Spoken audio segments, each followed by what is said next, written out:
Hello, my name's Unmish. I'm a failed television producer. I'm a diabolical product manager, and I'm a very, very blinded strategist, which is how I actually become a consultant. Our Picture Board Partners is a Singaporean corporate entity. We do three things. We do strategy innovation. We do a lot of corporate development, which is raising capital, doing M&A, roll-ups in the sport, media, and gaming space. And we do a lot of thought leadership in terms of white papers, podcasts, and on LinkedIn as well. It's great to be here. Thank you.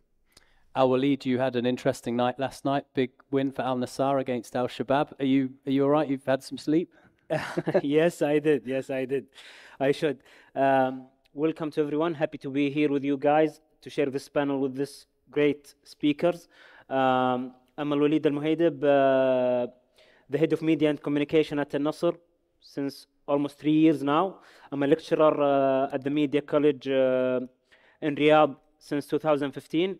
I was working also since 2015 in TV sports show, creating content for TV sports show. And now I'm working at Nassr. It's not only football club, actually. We manage the media content for 21 sports games for men, 11 sports games for women, and we are proud of that. Michael. Yeah, thank you to be here. It's an honor to be in Saudi Arabia. I'm the CEO of Anmol Marketing. We are one of the leading social media agencies working with international leagues, federations, football clubs, sports organizations, and also companies which are focusing in the field of sports. What we are doing is create high quality content and bring them on the right social media channels to the right target groups in the right region. And our main goal for all our clients is to increase their reach, their interaction, engagement, and then of course to monetize their huge communities. Hey guys, Anmol, Malhotra. I work at Snapchat, looking after sports partnerships. What that means for us is our relationship with leagues, broadcasters, rights holders, teams, and athletes. Our goal is very similar too, to help these companies reach the next generation of fans across Snap.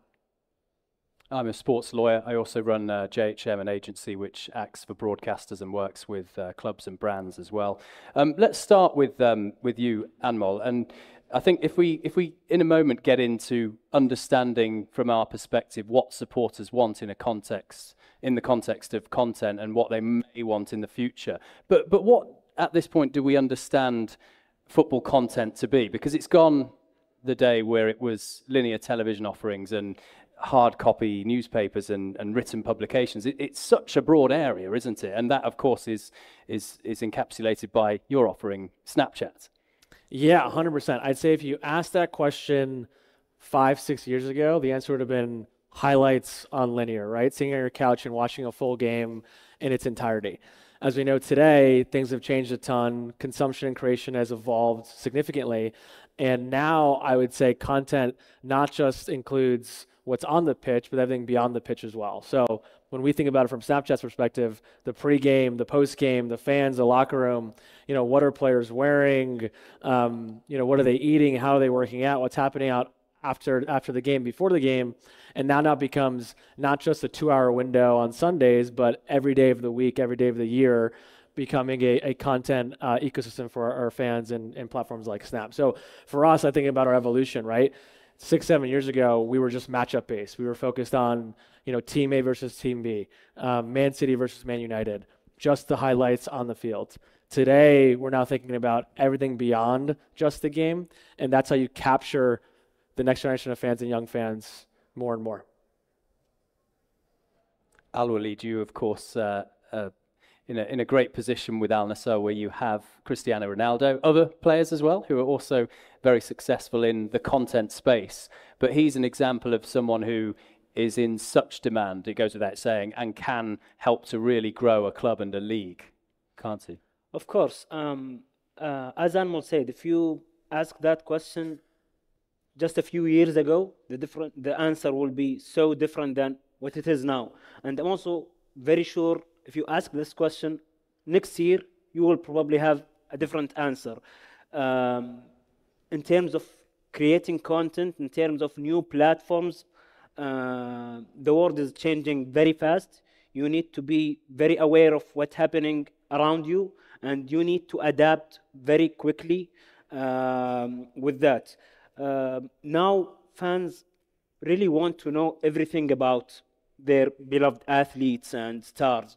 They want to see them going to training, riding the bus, going out of the bus, going to the hotel. They want to see how they prepare for the game. They love to see that, sometimes more than some part of the game itself. They want to see them prepare and warm up. They want to see their reactions after the game inside the dressing room, inside their private places. And they want to know everything. And they engage hugely with all of that. It's a huge responsibility, actually, to have such a big star like Cristiano Ronaldo with you on board on the team. But it's also a chance for you to promote the team, the brand, and to promote also other sports you have in the club. Michael, Unmish, what do you have to add in terms of your understanding of what football content is in 2023? I think, well, a couple of points. One, I think, as we were discussing off stage, I tend to sort of, whenever we work with clients in sport, media, gaming, we always say content is your currency for engagement. Yeah, if you have any relationship, it's about giving and taking, and always sort of leaving enough money on the table, yet getting a majority what you want. So content is fundamentally the currency for engagement. And the second piece, which I think both Anmol and Alwaleed have mentioned, is if you keep the dynamics of space, time, and device. You know, where are you on the match day cycle? Where in the match day week? What is that content going to be consumed on? And are you going to be at home, in transit, at training, you know, as the case might be? I think it's very important to be fan-centric to be able to actually convert that content as a currency. So fundamentally, space, time, device to make sure that content becomes a currency for engagement. Yeah, we see that. Yeah, it was on because you did speak earlier. Yeah. No, I don't think. Is the light on? Is the light on? There you go. No? They will bring. We'll get another one. Yeah, get them handheld. Yeah. Over here. Thank you. There we go. You don't have to rap or sing. So as an agency, we see and have the feeling that especially the young social media users have a very low level of attention and are very impatient, and that doesn't always make our jobs very easy. But in my opinion, there are three main topics very important. It's the real-time communication.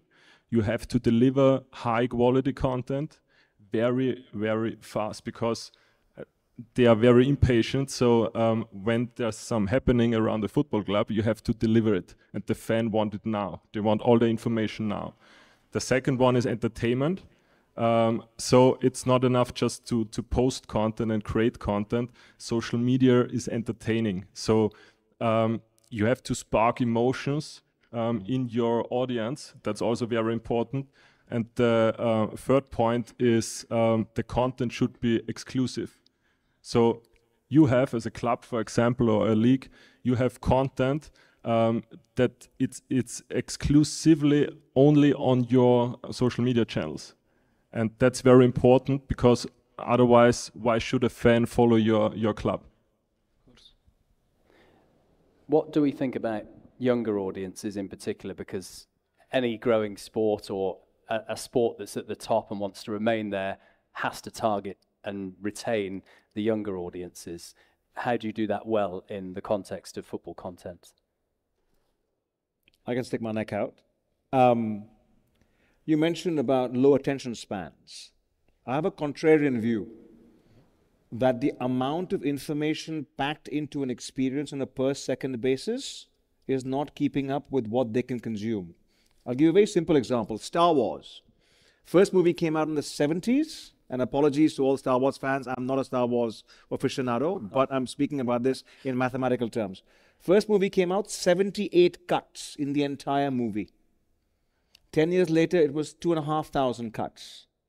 The most recent movie had 25,000 cuts. The duration of the movie broadly hasn't changed. The characters haven't changed. Where you consume the movie in the cinema broadly hasn't changed. What has changed is the amount of detail per second or minute of content viewed. So the view really is that if you can pack in, if a child grows up watching the iPad and reacting to, Peppa Pig, their ability to consume content is very much faster than ours. So the one lens I always bring to clients is the fact that, keep in mind, if Star Wars had to have multiples of thousands of cuts, that's why they're partly, useful. So keep that in mind in terms of how much you can. If you look at television broadcast, it's no longer about what happened and then the replay. You actually have between plays, you have graphics and you have data and you have social media. So the layering on a per second of content, I think, is a very important piece. Unfortunately, the people deciding it are 20 years older than the youngsters. So the fault is not the youngsters. I think it's very important to keep that in mind. Yeah, I would add to that, maybe piggybacking that from a different lens. Today's young person, we grew up watching TV on our couch, as we mentioned earlier. Their remote control is their phone, right? And their channels are their different apps. So the optionality is much higher today in terms of what you can, watch and consume content with. I think that's the biggest difference, what you pointed at. If you're at a game, if you're at home, if you're at dinner, if you're at a conference, you have unlimited amounts of opportunities to consume and create content with your phone. And that's brand new to the last, call it, 8, 9, 10 years. And I think because of that, to your question, it's so important from a content standpoint, and you talked about this earlier too, from Nasr's point of view, to create content that's engaging that type of audience, that's highly engaging, fast, short to the point, right? Because if you lose their attention, they're going to jump somewhere else. So people always ask what our competitors are, right? I think everyone's competitor in the social world is another app. For us, it's a messaging app. It's another app that you can spend time on. So we like to spend a lot of our time at Snap, catering to that casual fan. We always say the hardcore fan, you can watch a highlight anywhere today, over 15, 16 different platforms on TV, anywhere you want.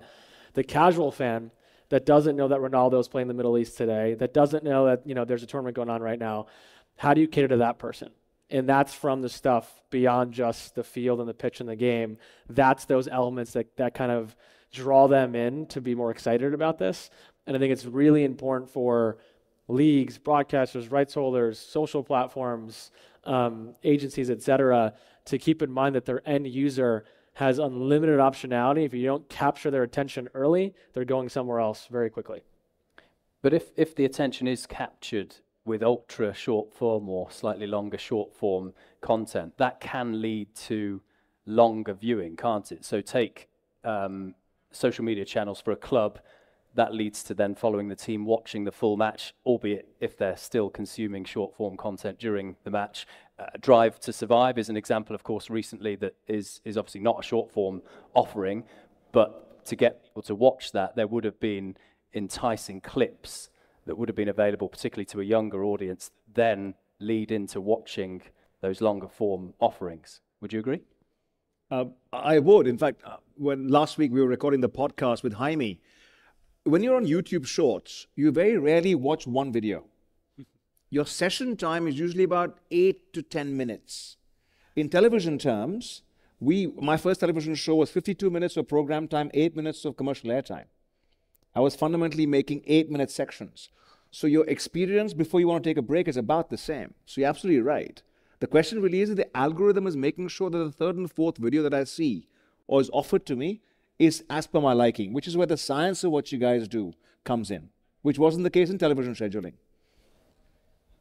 And pushing things forward into the future, because we've probably only got about a quarter of an hour left, how do we see football content further developing, let's say, in the next 2 to 5 years? Alwaleed, have you got any thoughts in terms of what you will be doing differently in a couple of years' time as the Saudi Pro League develops? As I said before, it's very challenging. It's very difficult because everything is changing very fast. You need to have a plan. You need to have a strategy, but more importantly, I think now you need to be flexible. You need to be aware of what's happening around you, and you need to be flexible. When you see new platform, new trend coming, and fans actually loved it and they are engaging with it, you need to seize this chance and go with it. If you don't take the chance, other competitor will take it. And sometimes it's a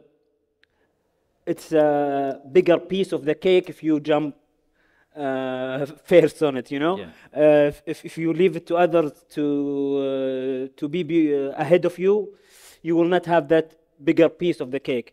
But as I said, now we are realizing that fans really want to know everything, really want to watch everything behind the game, behind the 90 minutes.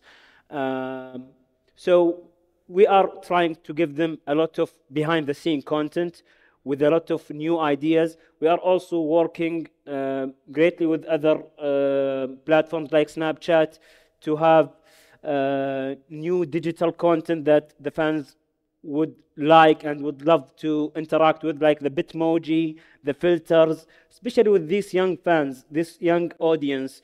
They love this kind of engagement, different engagement, personalized experience.